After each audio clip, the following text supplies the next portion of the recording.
What's up, guys? Welcome to the Second Take. I'm Zach. And I'm Jonah. And we're back to talk about sports again in the best month of the year, October, which Jonah and I were just talking about. We got hockey, we got basketball, we got baseball, especially the playoffs, we got football. Can't really go wrong here. Happening. Yeah? Yeah, I just want to mention that, I'm back this week.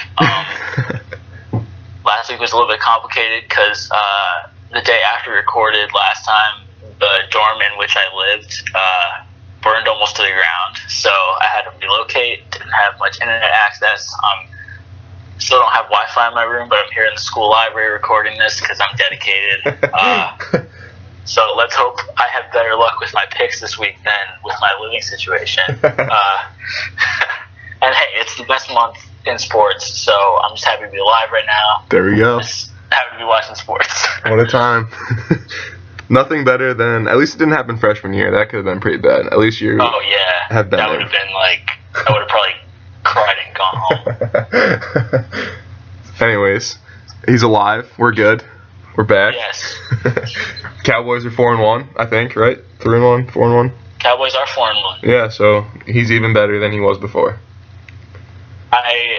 I would like to talk about how good they are as little as humanly possible because I know what happens when I do that. So naturally, in about 5 minutes, I will talk as much as humanly possible about the Cowboys and see if we can't get that record back down to 4-4. With that being said, we're going to start our NFL picks.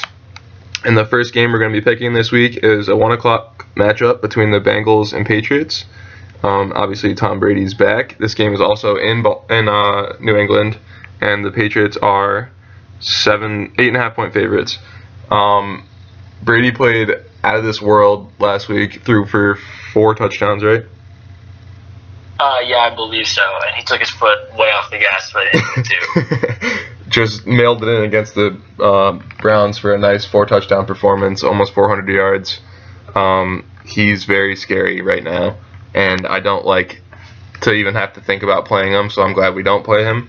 But the Bengals are also a pretty good football team, in my opinion. Struggled a little bit here so far. I don't really know what's going on. Their defense isn't as... Because they ran into the Dallas Cowboys juggernaut, my friend. Oh, Jesus. I thought you said you didn't want to talk about it. I can't help myself. It's compulsive. Dallas Cowboys juggernaut defense that was supposed to be paper thin and terrible. Yeah, well, we're the best team in football so far this year at defending number 1 receivers. Who would have ever thought that would be our strength? Yeah, what the hell? And we faced some good ones, too. We faced Beckham, we faced A.J. Green last week, so... Yeah, you got Jordy this week. We'll see what happens. Yeah. So, yeah, Cincinnati isn't there yet, I don't think, and facing Brady like this is not the way you want to script that. So I'm going to go with the Patriots, except I do think the Bengals will put up a pretty solid fight. I expect this to be a really good game. Yeah, I'm also going to go with the Patriots. I think this FU mode for Tom Brady is pretty terrifying for teams that have to play against him. Yeah, I think that's the biggest reason that you want the Patriots in this game. I think the Bengals are still pretty good. I still see them as a playoff team. And I do think they'd cover that spread in this game. I think that's a pretty big spread because the Bengals are decent and, this is a pretty important game for them. They're 2-4 right now. If they want to stay in the playoff hunt, they don't want to have 5 losses already at the end of or no, what's their record? 2-3. They're 2-3, yeah. But so you don't want to have 4 losses at the end of week 6 if you want to be a playoff team, if you want to win the division, especially with the Steelers looking so good. So this is a big game for them, but I think that the Patriots are going to be too much for them. These 2 tight end sets they can run with Martellus Bennett and Rob Gronkowski are literally impossible to defend. Yeah, the Patriots are the only team in the history of the world to have a backup tight end catch 3 touchdown passes in the same game. Yeah, is Martellus Bennett the best backup tight end in the history of the world? I think he might be. Yeah, there's a good chance. He might be one of the better starting tight ends in the NFL, and he doesn't even start. Yeah, exactly. He's a former Dallas Cowboy, but he never really blossomed there. Yeah, he's a former Giant. He blossomed there, but luckily we let him go after that year he blossomed, because God forbid we had a good tight end on the team. God forbid you hold on to something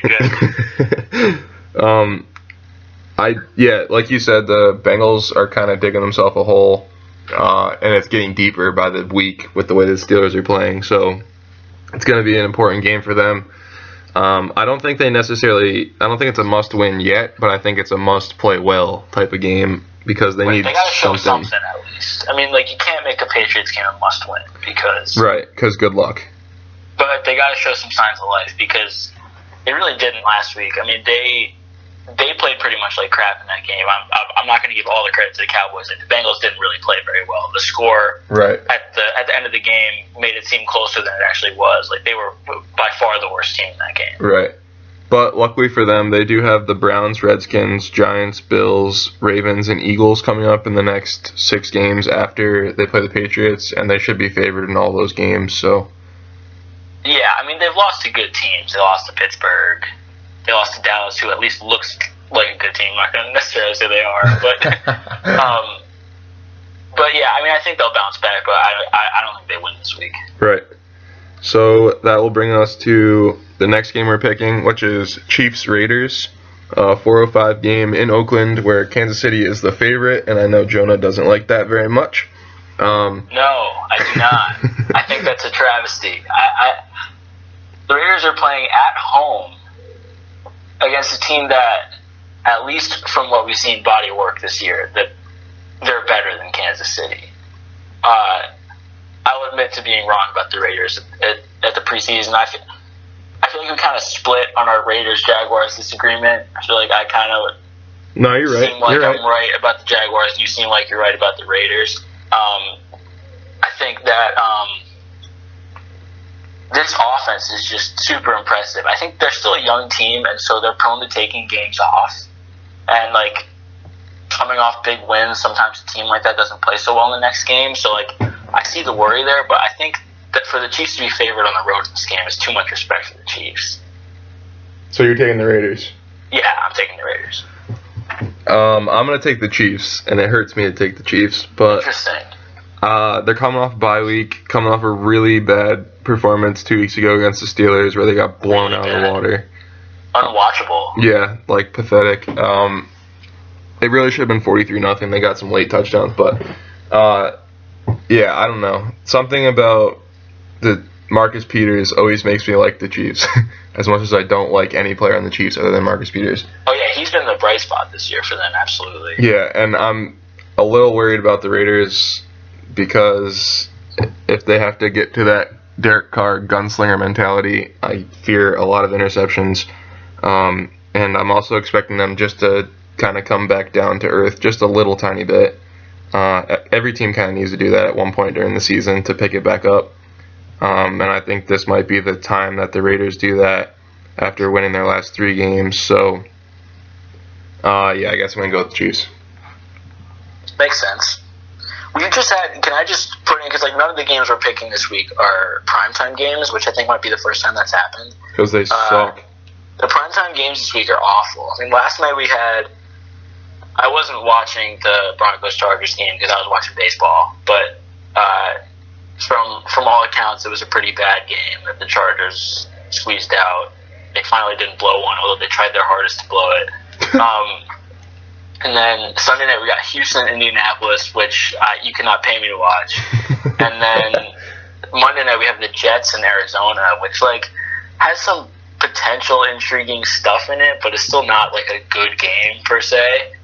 So I think they really need to make it so they can flex some better games into these time slots. Yeah. But hey, that's just me. That's why we're not commissioner yet, but we will be. Someone else should be. Can we? Here's my quick digression proposal here. Can we make Barack Obama the commissioner of the NFL when he's done being president? I'd rather have him be the NCAA commissioner, to be honest with you. Why can't he do both? That's true. He is the leader of the free world currently. Why don't we just make him the commissioner of every sport? Except maybe the NBA. Adam Silver's pretty great. We can leave him there. Yeah, that's very true. The rest, but the rest of the sports, just make Obama the commissioner. Maybe the Canadian Prime Minister can get the NHL to take some of his back because he's pretty good too.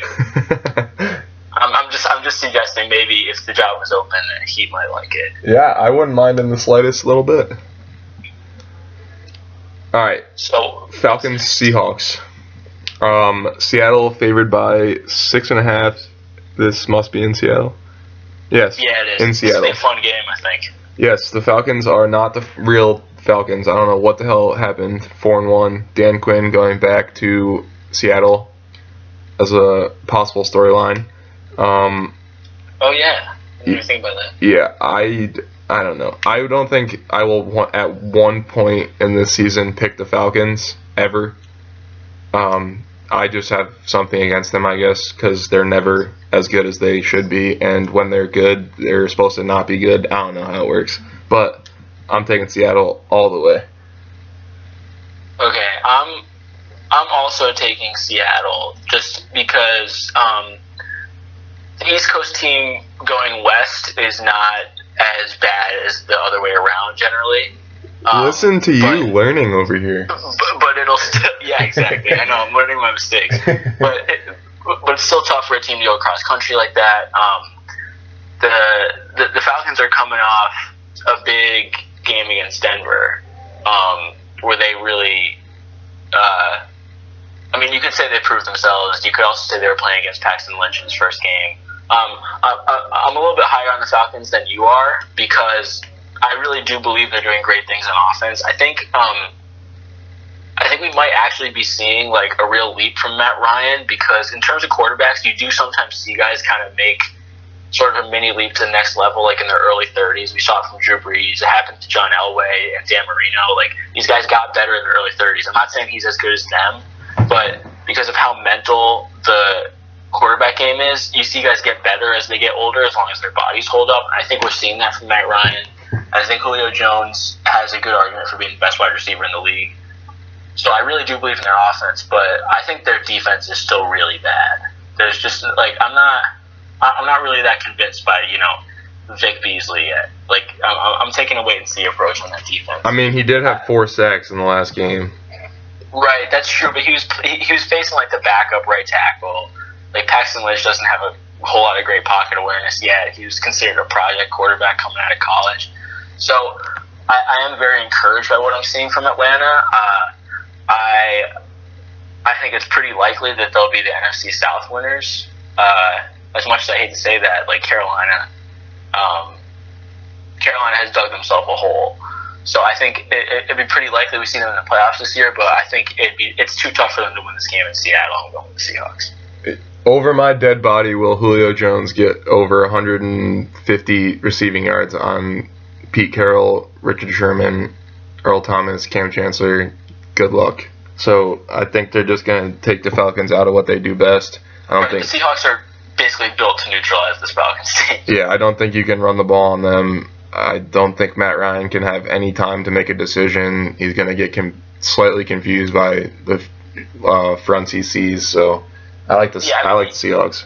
You can tell Dan Quinn is trying to build his Seahawks defense in Atlanta, but he just doesn't have the personnel for it. I mean, Desmond Trufant's good, but he's not Richard Sherman, even though he's good. And so this defense is still kind of a mishmash for him. And I think he's a good coach, but I think he needs more. He needs a couple more drafts to build up that defense, I think. Right. And I actually still don't think they're going to make the playoffs, even though they're 4-1 and have, a 3-game lead in the division? They have a 3-game lead over Carolina, yeah. Yeah, I still don't. I mean, maybe they'll make the playoffs, but I don't think that they're going to win that division. Well, the Panthers-Saints game this week is a loser goes home game. I mean, like, whoever loses that game is out of the playoff race in my mind. Which should be the Saints. Which should be the Saints, even though they're at home. I mean, Newton's back. You do see this stumble from Super Bowl losers sometimes, and they usually pick it back up. Yeah, he's not. I'm telling you right now, he's too much of a winner to go out like this year. Oh, Cam Newton is gonna not lose this game. There's just no way. They might not lose many more games the rest of the year. Yeah, I mean, I think it's between Carolina and Atlanta, but we'll see when they play each other. I'm interested to watch that. Right. And now we're at the point where Jonah gets to talk about the Cowboys. I want to. Because if I decide it's a good idea. We're picking the Cowboys-Packers game this week. America's game of the week. Yeah, I don't know who America is, but they didn't decide that one very well. Well, I mean, clearly this is probably the best game of the weekend. Clearly the Giants-Ravens should be in a primetime spot. Giants-Ravens, like, That 16-13 game will be outstanding. I mean, it's like oh, these teams are pretty evenly matched, but it's going to be an unwatchable football game. There's just no question about that. I can't wait. If you're like a real like football nerd like we are, like there's some interesting stuff there for you. But like overall, just an abominable game. That's gonna be like, don't watch it unless there's a gun to your head. It'll be 16-13. I can put my life on it. Yeah, I don't know who's gonna win, but game, which you never would have said. So. Right. Yes, that I would not have I probably would have put my life on the other way. You know, this is the first week all season that we are not picking the Giants game as one of our games to pick. I know, but in my defense, they were like decently good games the past few weeks. No, yeah, they've been playing interesting games. They're just not playing one this week. Yeah, exactly. So on to this Dallas Green Bay game. If I could start a little bit, please. Take the floor. The Cowboys' offense is as good as I possibly could have hoped. Like, it's better than you could have hoped. It is better than I could have hoped because Dak Prescott looks just so poised. He finally turned the ball over last game in a garbage time fumble, but he still hasn't thrown an interception. He's doing nothing to lose us games. He is the quarterback of the future. I'm going to buy 14 of his jerseys and wear one every day. Well, no, not actually, but I am probably going to get myself an Ezekiel Elliott jersey soon because this running game is just unbelievable. You have somewhat of a running threat from Prescott, which helps because which is not a thing that we had in our offense in the past. Romo, even at his best in like 2014 when he had a phenomenal season, even at his best, like he wasn't a running threat. Like he would scramble and make plays, but he wasn't a threat to really take the ball past the line of scrimmage, and we have that with Prescott, so that adds one element to our run game. Our offensive line is as good as advertised. And Ezekiel Elliott, after having a tough first couple of games, has really come into his own lately. And, I mean, man, I don't want to throw out the name Emmitt Smith, but whoa, I'm thinking it. It's only one number off, 21, 22. Wait, who is Ezekiel Elliott? Is that the guy that ran for like 50-something yards against the Giants in Week 1? Well, I'm sorry you couldn't get past the Giants. Incredible defense, too much. But what I want to talk about with the Cowboys the most is how good their defense has been. I mean, it hasn't. I don't know. It's taken its lumps a little bit, but like. Which is to be expected. It's a very inexperienced unit. But I think we might have to account for the possibility that Rod Marinelli is like... Oh, here we go. ...somewhat of a wizard who should never be handed a head coaching job, by the way. But he really has this ability to just like make something out of nothing on the defensive line. And the secondary has so far been the best in the league at shutting down number one receivers, which... If you had given me like odds on that at the beginning of the season, like there's just no chance I would have bet that to happen, whatever the odds were. So I'm cautiously excited about this Cowboys team. We'll see what happens when Romo is ready to come back, because that's going to be an interesting conversation that I don't want to get into until it's time to have that conversation in terms of who the quarterback should be. But I know Zach's opinion on this very well. But I do bear some personal loyalty to Tony Romo. God knows why I do. But yeah, I'm picking the Cowboys this week. After shamefully not picking them last week, I'm not going to do that again. I'm picking my team this week. So I know you like the defense a lot. And honestly, it's been really far better than I could. I don't necessarily like it. I'm still skeptical, but I like how they've played so far. Yeah, it's been much better than I could have ever imagined. So I have to use this time to talk about Dak. Okay. Please feel free. I love it. First, I will take all the blame for his turnover because literally 10 seconds before that snap happened, I texted Jonah and said, he's too good. All he does is take care of the ball, and he does nothing to lose the game. And he turned the ball over that very play. So I will take that one, Dak. I'm sorry for the jinx.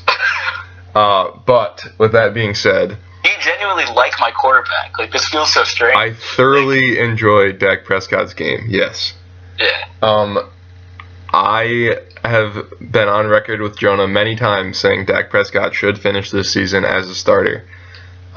You have a rookie quarterback who's 4-1 with a rookie running back who they seem like they work extremely well together. You have a really good flow going in your offense right now. The ball is being spread around without Des Bryant on the field to Terrence Williams, to Cole Beasley, to all your tight ends that aren't Jason Witten, plus Jason Witten. Everyone's getting the ball, Bryce Butler. So I really like that because when Tony Romo's quarterback, it seems like the ball either goes to Dez, Beasley, or Jason Witten, which I do understand those are your three best options, so they should be getting the ball. But I do like that Dak doesn't care who's the receiver. He looks for the first opening and throws the ball. Like I said just earlier, he does nothing to lose games. He has no interceptions, just that one fumble where he kind of lost sense of his presence in the pocket for 1 second, which is going to happen. Probably should have happened a lot more times than just once by now. He can really throw the ball, although he hasn't had much of a chance to do so yet because he's kind of slowly being brought along.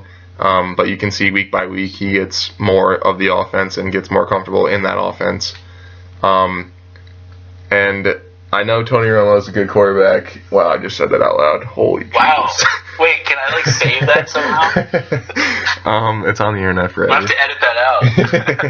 Bless me. But it's like I told Jonah earlier, it's a higher reward, higher risk for Romo. And possibly a lower reward for Dak, but definitely a lower risk in my mind because he doesn't do anything to lose you games. So, no, he doesn't. Like, continuing with Dak, I could easily see you winning the division, and maybe even winning a playoff game. I don't think I could see you winning the Super Bowl this year currently with Dak, just because I think you're going to run into a team at some point where you have to score a lot of points because your defense might not have it that 1 week. And I don't know that you can do that just yet with him this early on. So that's where you would need Romo. But I also can see Romo maybe being rusty to start out, losing a couple games, and things can get hairy. So that's personally why I would stick with Dak. But I'm terrified as a Giants fan to have to face Dak for the foreseeable future. Yeah, I mean, I think Jerry Jones, if he's Sucks. still the one calling the shots, which he probably unfortunately is, I think probably he'll want to put Romo back in there because I don't think he loves anything more than Tony Romo besides, like, right. You know, the typical Jerry Jones things like oil and money and stuff. Other than that, Tony Romo was like his number one favorite thing. So I think it probably will be Romo. I'm not sure if it should be, but we'll see how it goes.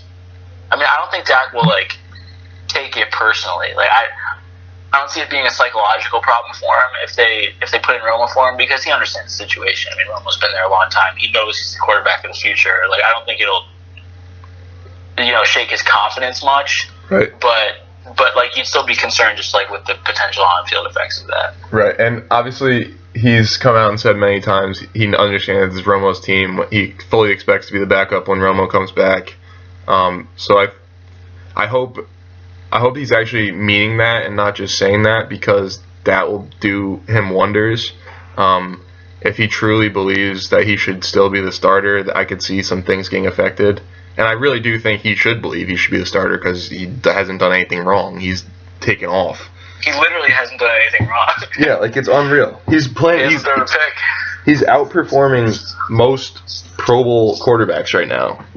Like as a rookie on a team that people didn't really think was going to be that good without their best receiver. Yeah, maybe we should trade Des Bryant. Somebody would want him. Thank you for finally thinking some common sense about your team. Well, it's just now that I see how well we're doing without him, like because he doesn't do anything. He doesn't matter.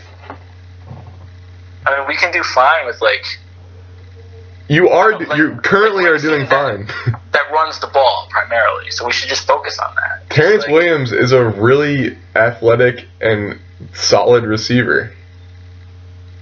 Yeah, I mean, like, maybe we could use another guy, but it doesn't have to be Des Bryant. Right, no, but, like, your receiver by committee thing right now is working fantastic. And Cole Beasley is, like, the stereotype white receiver. Right. But he's, like, so good at that. Right. He hasn't been getting as many looks since Dez has been out, but still. So who you got in this game this week? Green Bay. Of course you do. After all that. Aaron Rodgers is still Aaron Rodgers. This is true, yeah. And this game's at Lambeau. Right, where we just came from, and let me tell you, it wasn't that fun. Well, I was watching the Their defense is really, really, really good. So Zeke is going to have. Looks a lot better than their offense right now. Their defense is not something you expect to see. They have the number one run defense in the league. So I really am looking forward to seeing how Zeke fares against that. Because let me tell you, there was no yards to be had against the Giants game. Like, I mean, you couldn't even get to the line of scrimmage without getting touched, let alone through the line of scrimmage. So. Yeah. But yeah, I'm going with Aaron Rodgers. I'm always going to go with Aaron Rodgers. All right. So we both have the same lock this week. We do. Correct. And I don't think anyone would be surprised. We both have the Steelers, who are 7-point favorites over the Dolphins. I don't love taking road teams for my locks. However, there's no chance the Steelers lose this game. And now we can watch the Steelers lose the game since you just said that. And the spread is 7.5, and that is 3 points too low. Like, I'm telling you, I'm jumping on the Raiders +2 and the Steelers -7.5. I could do a nice parlay with those two, get the spread down. I'm all ready for this. There you go. Yeah, this is if gambling were legal. Of course. This is not. But whatever. Yeah, the Steelers are definitely going to win this one. I don't think anybody would be surprised to see that happen. The Dolphins are so bad. They really are. We both saw that coming. Yeah. That's the thing we agreed on preseason. This team doesn't have it. Hashtag Jarvis Landry to the Giants, ? Please. Next. We're going to go with our upsets. Jonah, you want to go first? Yeah, I'm going with the Rams in Detroit. This isn't a particularly bold pick, obviously. I didn't really like the upset options this week, but I think the Rams in Detroit, even though I know it's that cross-country game, which I've been warned against over and over again, but I didn't like any of the other options. I thought it was the most evenly matched of the upset games. I don't really think the Rams are materially worse than the Lions, and I'm not buying a huge home field advantage for Detroit here, so that's pretty much basically why I'm picking the Rams. It's not too complex. I'm going with the Browns again because there's not many games to pick anyways, and they're playing the Titans. They're 7-point underdogs. I kind of have liked what I've seen from Cody Kessler in the 1.5 quarters. Is he going to play? Did we know that? Yeah, he's starting. I thought they might be starting Kevin Hogan. I was really interested. Are you serious? In that possibility. Yeah, they cut Charlie Whitehurst to call up Kevin Hogan. So that's Charlie Whitehurst interesting. It's insane that he's still in the league. It really is, but he hasn't had a single good moment in the NFL. Backup quarterback might be the greatest position in all of sports. Oh, it is. Yeah, I'm going with the Browns because the Titans had a really good game last week, and I don't expect that to happen again just because they're the Titans.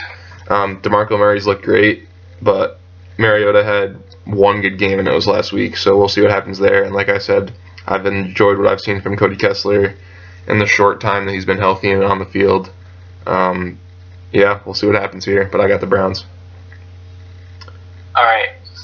Well, actually, let me just mention before we get into some NBA that I'm up by 8 points after 5 weeks right now. So Zach's got some ground to make up. I'll say it so Jonah doesn't look like the asshole, but he went 6-0 in week 4, and he wasn't here to talk about it last week. So wasn't here to brag about it due to the tragic fire. The Red Cross gave me disaster relief money. Did they really? Yeah, they did. They gave me $50 on a debit card. Wow, look I at spent this. on buying new food for my new apartment because my old food wasn't edible anymore. Look at that. That's government at work right there. I'm a refugee. It's great. All right. Hope So Trump doesn't kick me out of the country. I'm still here for now, though, guys. I'll make the long distance calls if I have to move back to Mexico. I'll move with you. Don't worry. Perfect. Sounds good. We'll do this podcast from Mexico City next year. Speaking of Mexico City, where they frequently host NBA games, we are getting into the NBA. We're gonna discuss. I'm so excited. Yes, seriously. It's gonna be a great NBA season. Tuesday, October 25th is the first opening night of. Knicks Cavs is the tip-off. Yep, and we Super get excited to lose by 40 in that game. Spurs Warriors is that night too. So. That's the real main event. Yeah. But the next game starts first, so. Right. So you technically are the kickoff event or tip-off event, whatever you want to call it. Right. Exactly. On TNT, no less. So national TV. Mr. Charles Barkley, lovely. So we're going to go through the East this week, and Jonah's going to give us the over/under win total. I'm gonna mark these down so we can go back to them at the end of the season. Cool. So we're going to get the over/under win total from, where are you getting it from, Las Vegas? From Sportsbook. All right. And then I'm not sure where they are. Probably like some Caribbean island. And then Jonah and I are going to pick either over or under for the East teams, which obviously will probably end up forming some sort of playoff. And then we're going to do the same thing for the West next week. So you want to start it off? Yeah, so do you want to just go... yeah, let's just go alphabetical here. Yeah, that works. Crap, hold on. Take your time. I'm trying to get all these teams marked down here. All right, so we're starting with the Atlanta Hawks. Their over/under for the season is 43.5. Atlanta Hawks. You want to start? Over/under 43.5. Yeah. All right, 43.5. I'm going to say. I'm going to give them. Wow, that's a really good number. I'm going to give them. I'm going to go under. And it's gonna be close. So under like 42-ish is what I'm gonna say. Yeah, I also like the under for them. I think Dwight Howard is not as good as Al Horford, and I think that he's also less of a good fit with Mike Budenholzer. Yep. I mean, like, you sign Dwight Howard if you can, because it opens possibilities for you. Like, I don't fault them for signing him. It's not like it was a bad signing. But on the other side of that, it just seems to me that it'll be difficult for them to get to where they've been in previous years. I think there's a decent chance they don't even make the playoffs this year, which we'll get into that like closer to the season, just picking like actual playoffs. And I'm not completely sure if I have them out or just at the bottom end of the standings in the playoffs, but I'm also going under on that 43.5. But I do think that's a pretty good line. I probably have them right around 500 range. Fun fact: Ryan Kelly is on Atlanta. Ryan Kelly, yes. Last one to pass. I love it. Yeah. So I mean, hey, what the heck? Maybe he'll. Anything's possible when Ryan Kelly's on your team. That's what I'm saying. I'm glad it took you 10 years to land that one. well, they're not on Duke anymore. I don't hate them anymore. It's like a Duke-specific thing. Well, actually, that's not always true. Like, there's some Duke players that I like continue to hate, like Austin Rivers. Like Austin Rivers, yeah. but hey, that's in the past now. There we go. Put it behind you. So the next team is the Boston Celtics at 52.5, which another good number. It's another good number. I think I guess I'll go first on this one. We can just switch off going first. I'm going to take the over on that. I'm a little cautious about it, but somebody besides Cleveland in the East is going to win at least 52 games. Possibly a couple teams will. And to me, Boston just looks like the second best team in the Eastern Conference right now. Right up there with Toronto. That's like the next tier below Cleveland. I think Al Horford is going to be a huge addition for them. I think Brad Stevens is going to know exactly how to use him. I just think that team looks really good. I don't know if that's a team that can beat Cleveland in a series, but I like over 52.5 regular season wins for them. Yeah, I'm going over to, I think, by a pretty solid amount, like maybe 4 or 5 games. I could legitimately see Boston challenging Cleveland for the number 1 seed. I think it'll come down to the final week of the season, and I think Cleveland will pull away just barely by a game or 2. But I really think Boston has a chance to get that number 1 seed. I think Al Horford in that system with Stevens and just that they just look so much better already. Yeah, I think Boston's really dangerous this year. So the next team we got is the Brooklyn Nets. Oh, Jesus. At 21.5. This is the lowest over-under in the NBA. Wow, it's set higher than 0? That's a surprise. Yeah, I mean... Well, yeah, you go first. Your turn. All right, so when Jeremy Lin's your best player, you got problems. They got Brook Lopez, man. Yeah, well, Just Brook Lopez? he won't be able to stay on the court for more than 20 games this season anyways. And he's already used up. Even traded him. He's already used up like 5 of those in the preseason, so we're looking downhill. Fun fact, I don't know if any of you saw this. I don't know if Jonah, you saw this either, but did you see the Anthony Bennett thing for Brooklyn? No. So Wait, he's on that team now? Yes. Dear God. So he's wearing the Nets jersey and he's sitting in front of he's sitting in front of the camera, and it's like one of those things they're like filming to put something on the jumbotron like during games. You know what I'm talking about? Yeah. So they tell him what to say, and he sits down. He looks straight in the camera, and the guy goes, "Are you excited for Nets basketball?" And all he said was, "Nope." And then he's like, "Oh shit, what did I just say?" So feel the excitement. If that tells you, remember when this team moved to Brooklyn and it was like such a big exciting thing? Well, like, that was when they traded. That was when they traded their future for 3 players to play there for 1 year. God, the Celtics fans are just loving this right now. So I mean, we're looking at a starting lineup of like Jeremy Lin, Randy Foye, Rondé Hollis-Jefferson, Trevor Booker, and Brook Lopez. And that's when Brook Lopez is healthy enough to play, which is going to be 40 games. What's the over-under on games Brook Lopez plays? Probably right around 40, yeah. 40? 35, yeah. Something like that. Yeah. So what you said 22? 21.5. 21.5. Holy jeez. I'm going to go... Wow. I'm going to go under, I think. Like 19. I'm going to go under, too. I don't like going under on a line that's already that low. Yeah. Because, like... Because that's already really bad. Right. But, like, I just have a hard time seeing that team beating another team 22 times. If you just look at it that way, I just have a hard time seeing it. Absolutely.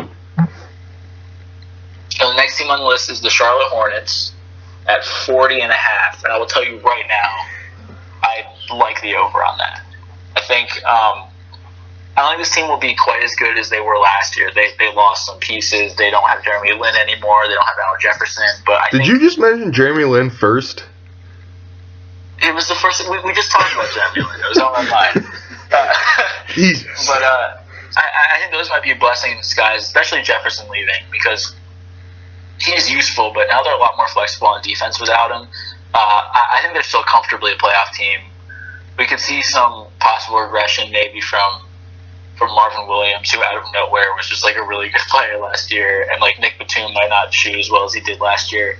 But I think this is a well over 500 team.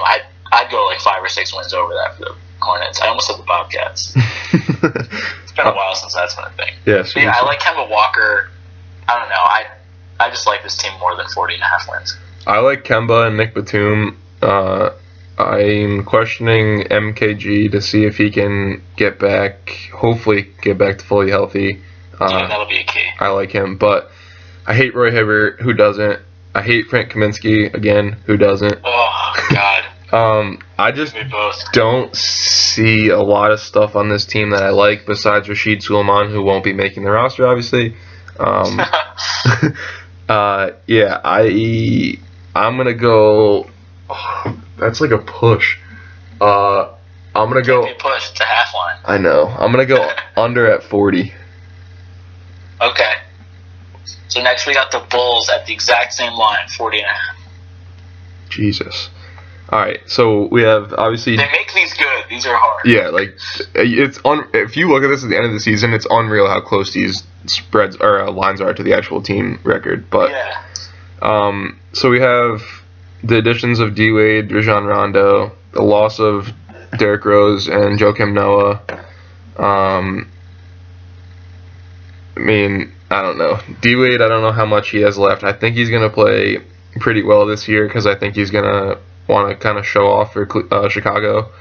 Jimmy Butler, this might be the worst shooting team in the history of America, by the way. Yeah, the spacing issues on this team are really troubling. Like, they have Rondo to. Can't shoot at all. Wade can't shoot really at all, and Butler can shoot like maybe a little. They have to. I'm thinking they have to start Mirotic just to spread the floor. They have to start Mirotic. They can't. Like, they're just going to be able to help off everyone if they don't start Mirotic. Right. But I do like McDermott. I think Jerry Grant is decent at the worst. Yeah, so do I. I mean, he was kind of a bright spot on a horrible Knicks team last year. Yeah, I mean, you got Valentine, you got Isaiah Cannon who can come in and shoot off the bench. Mirotic, I love Gibson. I'm always going to be a D-Wade fan. Bobby Portis, I think, should take the next step this year. I'm going to go over there. Yeah, I'm going over as well. I kind of... there's obviously glaring issues with this team. There's no doubt about it. But, like, there's too much talent on this team for them to miss the playoffs again, I think. I don't think Fred Hoiberg's a very good coach. I was expecting more out of him. And he's a recruiter kind of person. He's much better in college than he is in the NBA.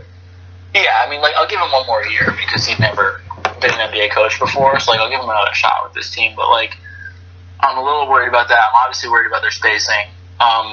But if Hoiberg can figure out the right lineup, which, again, not a certainty, but if he can figure out the right go-to lineup where they can infuse some shooting into that team, then I think they will go well over if they can figure that out.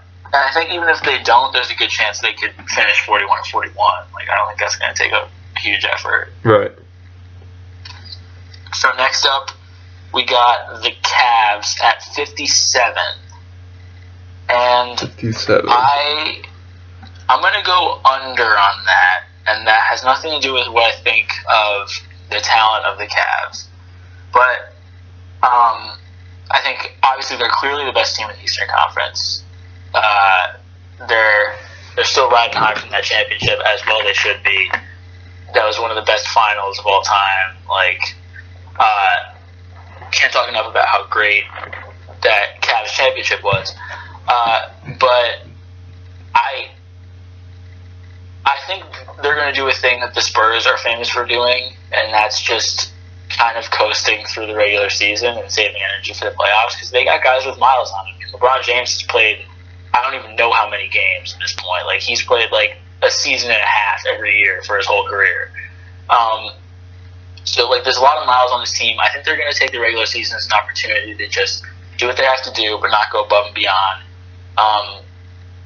To me, them getting in the 60-win range is a little much for me, just because I think they're not going to have, their foot on the gas all the time. So I'm going under just based on that. I'm going to go over, but not to 60 yet. Probably, like, you said 57.5, right? 57. Yeah, so I think I'm going to go, like, 58, 59 range. I'll say 59. 2 reasons. I think I'll probably win, like, 55. That's probably where I have them. You're still have a first seed, though, right? Yeah. Yeah, so 2 reasons I think they'll get over this. One, the addition of KD to the Warriors, which might seem like that has no effect on anything in the Eastern Conference. I'm telling you right now, you're going to see the best LeBron James you've ever seen, and that's scary to think about. Because I think he's going to win the MVP this year. I wouldn't be surprised. The only thing I think that no one on the Warriors will win because they'll just take votes from each other. Right. The only other option is Westbrook, who will be equally in MVP mode. Watch out for Harden, too. He's poised for a big one.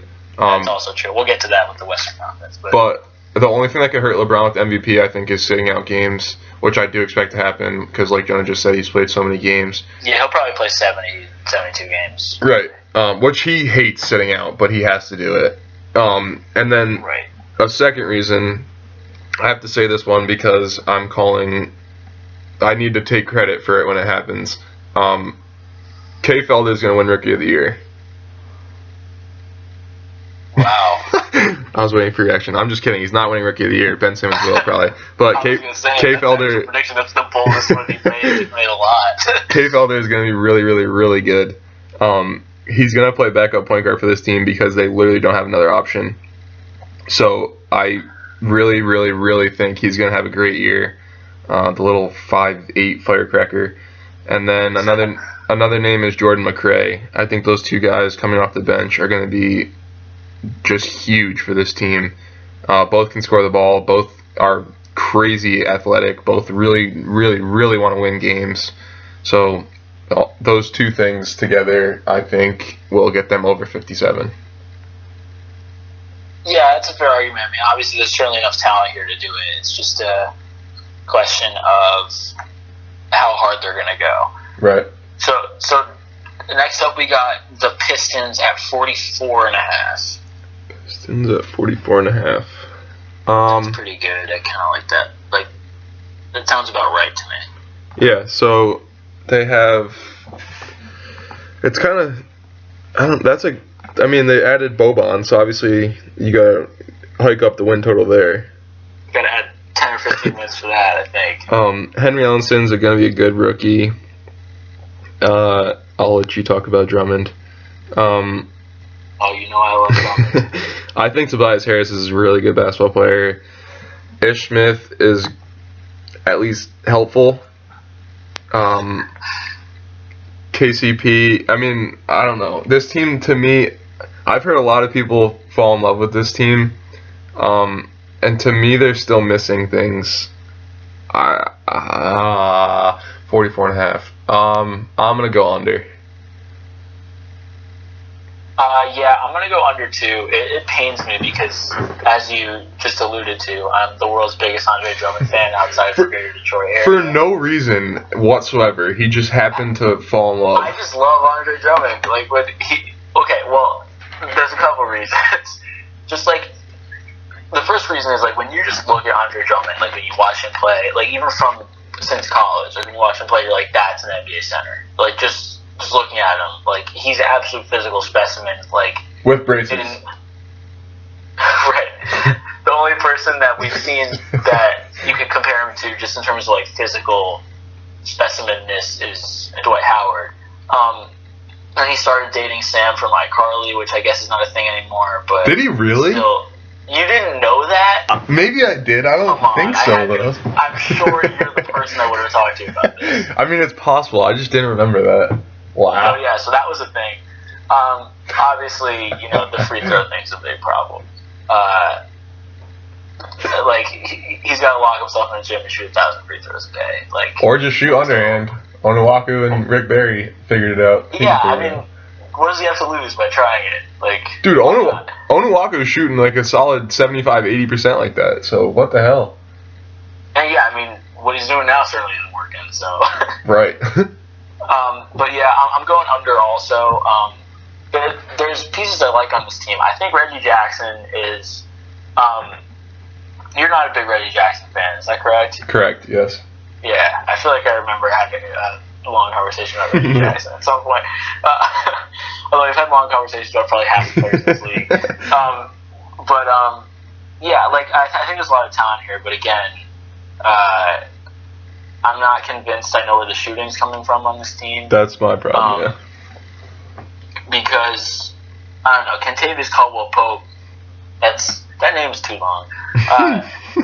But he's where the shooting was supposed to come from. Like, they drafted him to be, like, a gunner, and he hasn't really lived up to that yet. He's been a pretty useful wing player, but he hasn't been, like, the dose of impact shooting that they've needed. So I don't really know where the spacing's coming from on this team, and I'm going to go under as well. Have you ever noticed that I can currently think of 3 players, but the players with 3 names So Michael Carter Williams, Contavious Caldwell-Pope, and Michael Kidd-Gilchrist. They all are extremely good defenders, pretty bad shooters. Not bad. KCP can shoot, but the other two are pretty bad. Pretty atrocious, yeah. Those two. And they're all stupid athletic. Like, if you have three names, you apparently fit the same play type. I'm going to have to, like... Just let that one sit with you for a while. Add another last name, and maybe I can, like, start to jump higher than, like, 2 feet up. Alright, so can we get to my favorite team in the East now? Yeah, so we're up to the Indiana Pacers at 45.5. Over. Yeah, well, it's my turn here. Sorry. I'm also definitely going over. I have some concerns with this team. I think that Jeff Teague in place of George Hill might actually be a downgrade for this team. Wow. Just in terms of fitting into the system. Like, George Hill was like a perfect gear in that system that the Pacers had. And I don't love that they fired Frank Vogel. I think he's a better coach than David Dillon. But I think 45.5 is, I mean, the fact that their over-under is 1 win above Detroit's seems pretty crazy to me. Because I think they're significantly better than Detroit. Paul George is one of the 15 best players in the league, I think. Oh, yeah. Top 10. So, anytime you have that on your team, you're a threat. I think this is a 50-win team. Yeah, Paul George is the MVP candidate. You had Thaddeus Young, which is just nuts that they got him. Miles Turner's going to... Miles Turner's going to take the next step. I think Lavoie Allen is a really good backup center in the NBA, or power forward.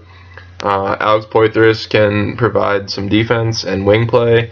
George Niang is one of my favorite players from college. And then a huge pickup that I didn't even really remember / think about is Aaron Brooks. That's immediate scoring off the bench as a point guard. And you put that with Joe Young, the dude scores 30 points in 10 minutes. So there's a lot. Rodney Stuckey. I mean, I could go on forever about this team. And they have Paul George, so everything works out great there. It's funny because we both hated Miles Turner in college, but he's turned into a pretty solid NBA player. Yeah, he shut my mouth really quick. Yeah. So, next up, we got to get through these a little faster. Yeah, we'll go. Too much time here. But next up is your Miami Heat at 35. So, I think I'm jumping off the bandwagon because I can't stand Pat Riley currently. Because the way he treated D. Wade and Chris Bosh, it's like, it seriously hurts me. The D. Wade thing is one thing. But, like, to not waive Chris Bosh until March 1st so he can't play on another playoff team, like, this is not a playoff team. You're not going to have to face him in the playoffs, Pat. And he's saying that he thinks Chris Bosh isn't healthy enough to play in the NBA. So just release him. If you don't think he's healthy enough, that means he's not going to play. Yeah. So I don't understand. Like, you're either lying or you're just being a dumbass. Right. I mean, like there's, I don't know, this ruthlessness can get you to a certain extent. I mean, he's won some titles. There's no doubt about that. But, like, at some point, doesn't that, like, diminish your credibility with players in the league? Oh, yeah. Yes. Yeah. Like, why do I want to go play for this guy? He's going to screw me over first chance he gets. Exactly. So what was the number you just gave me? 35. All right. I'm going to go over just barely, like 37, because I like Richardson a lot. Obviously, I love Justice Winslow. Whiteside looks like he's going to be an animal. I mean, he's averaging like 20 and 15 in like 18 minutes of play in preseason, so that's just stupid. Goran Dragic, I think, he's going to kind of play like he played in Phoenix here, I think, where he could have a really good year. There's just not much off the bench. Like, it's a bunch of no-names. Deion Waiters, obviously well-documented. I can't stand him. I do love Tyler Johnson, but other than that, there's not much to like here. Yeah, I'm going slightly under. I think 35 is pretty good. But if I had to pick, I'd go under. Like you said, there's not a lot of depth on this team. I think without Wade, there's not like a single thing that's just like holding this team together. Like, I'm skeptical about I think Deion Waiters and Hassan Whiteside might actually kill each other in the locker room.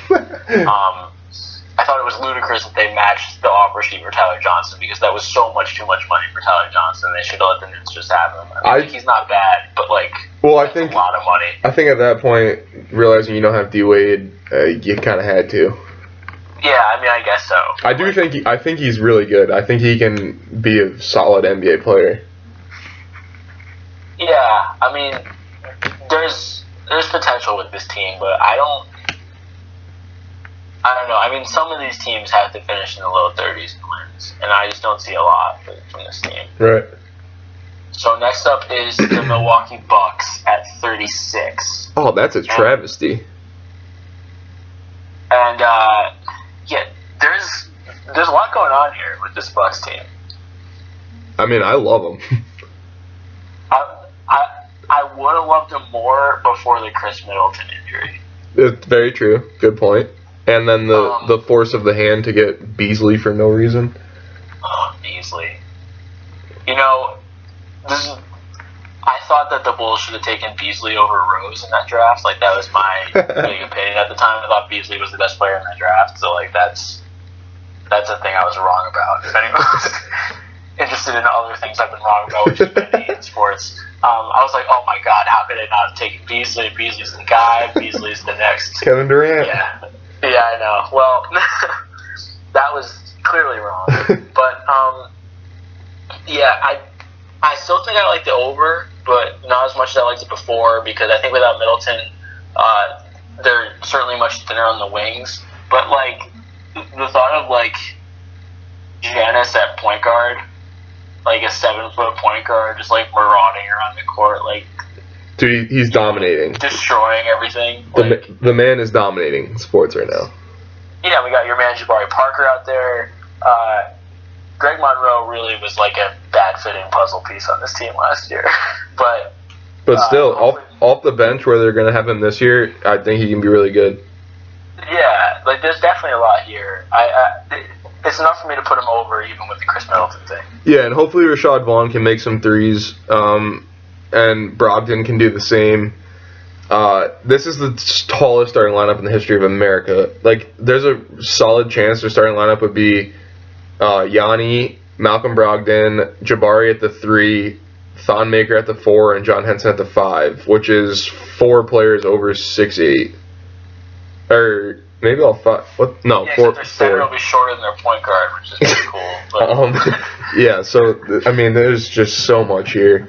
The only thing that's a little sketchy is the bench. MCW, Rashad Vaughn, Jason Terry, Teletovic, Beasley, Greg Monroe. There's some pieces, but I like Teletovic. Yeah, but Chris Middleton would help a lot. Say that number one more time. 36. Yeah, I'm going way over that. I'm going in the 40s for sure. I think they'll be over 500. So the next team here is the New York Knicks. Oh, Jesus. Their over-under is 40.5, which is a popular number because the Bulls and the Hornets were both at the same number. Is it my turn? I think it is. Sure. Okay. So, with the Knicks, my favorite basketball team, for those of you not aware, there's so many moving parts on this team. It's possible, I wouldn't say probable, but not a zero possibility Derrick Rose is in prison. I've heard there's a mistrial coming. That would be, I feel he certainly did it.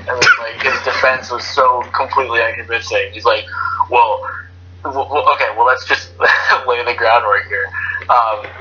He's on trial in Los Angeles, which is a distraction, having to fly back and forth from there all year. He's on trial in Los Angeles for participating in a gang rape of someone that he had previously been involved with or something like that. Yeah, his ex-girlfriend. His defense basically was she consented previous time, so I just assumed that it'd be okay, which is not a defense in any way, shape, or form. So I don't feel exactly great about having this man on my team. I loved the trade at the time. I was drinking the Knicks Kool-Aid. I figured, might as well.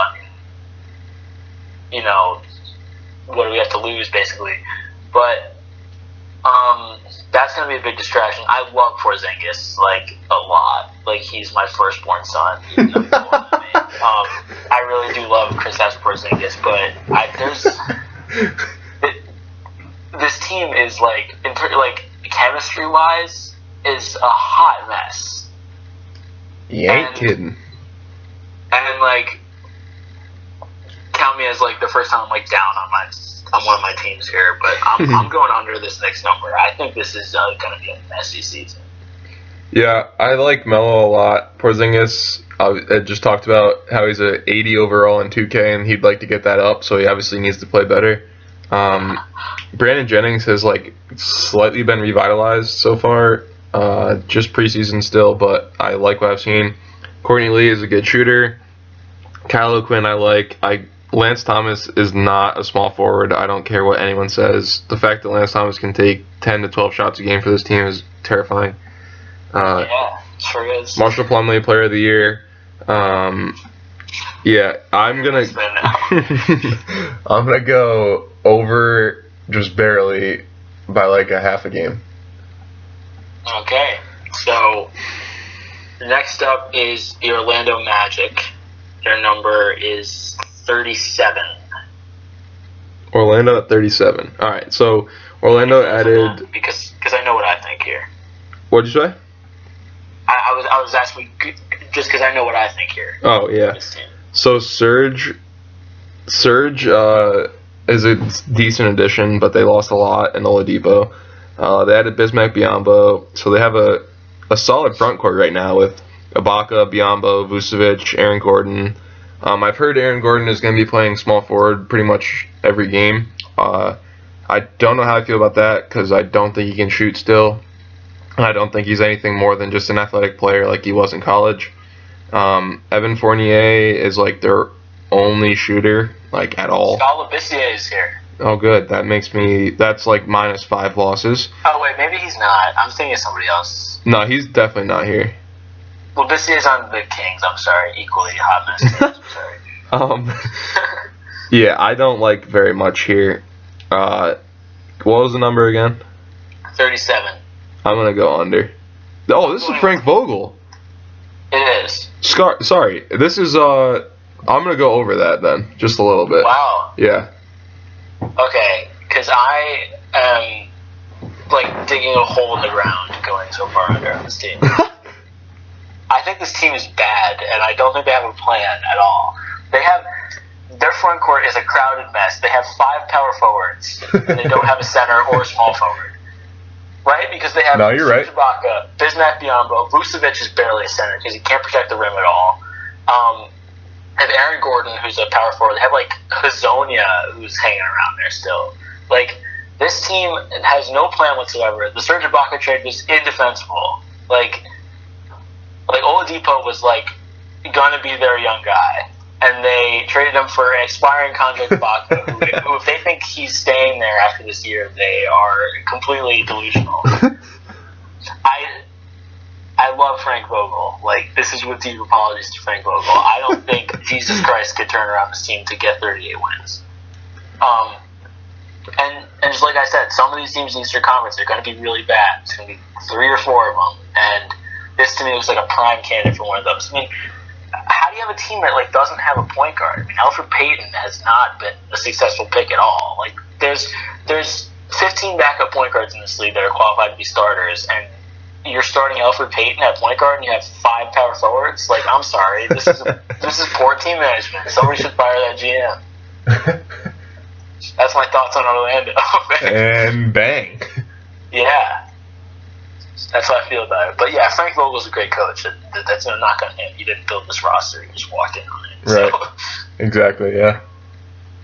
So what we got now? Philly? Philly's at 25. Over.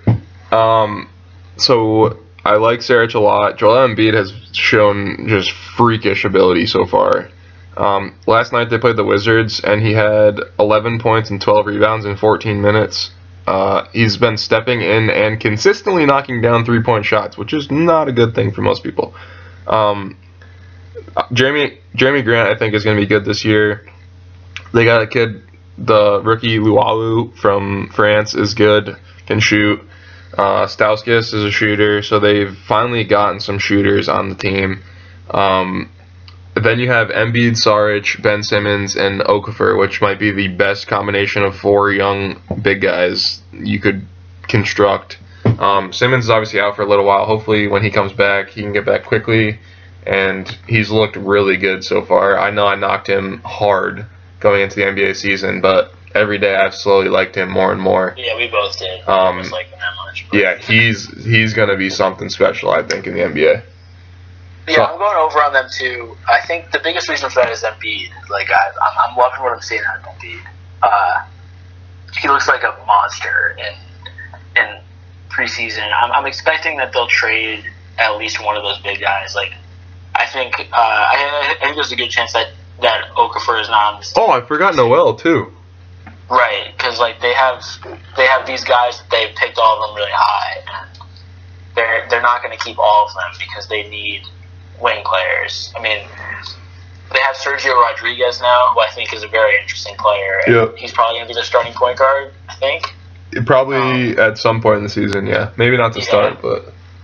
And he's a guy like I think even if Simmons doesn't come back for a while, they should be over 25 wins. It's not a very high bar. Right. I mean, this isn't a playoff team or anything, but like.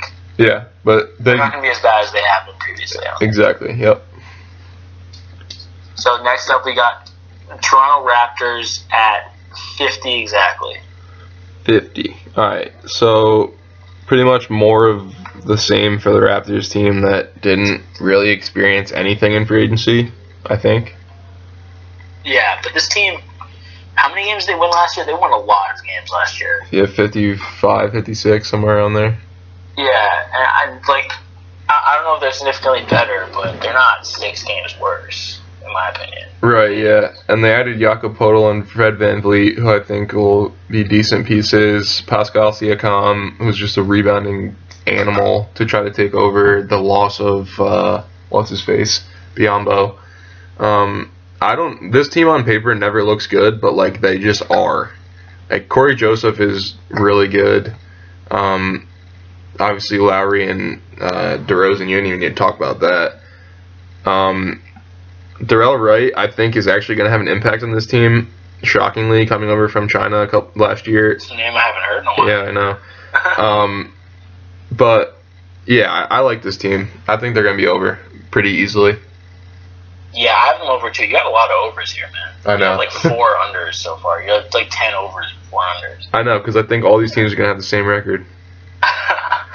Yeah, I like over for the Raptors, too. I mean, I think there's 3 clearly best teams in the East, and that's Cleveland, Toronto, and Boston. Right. And, yeah.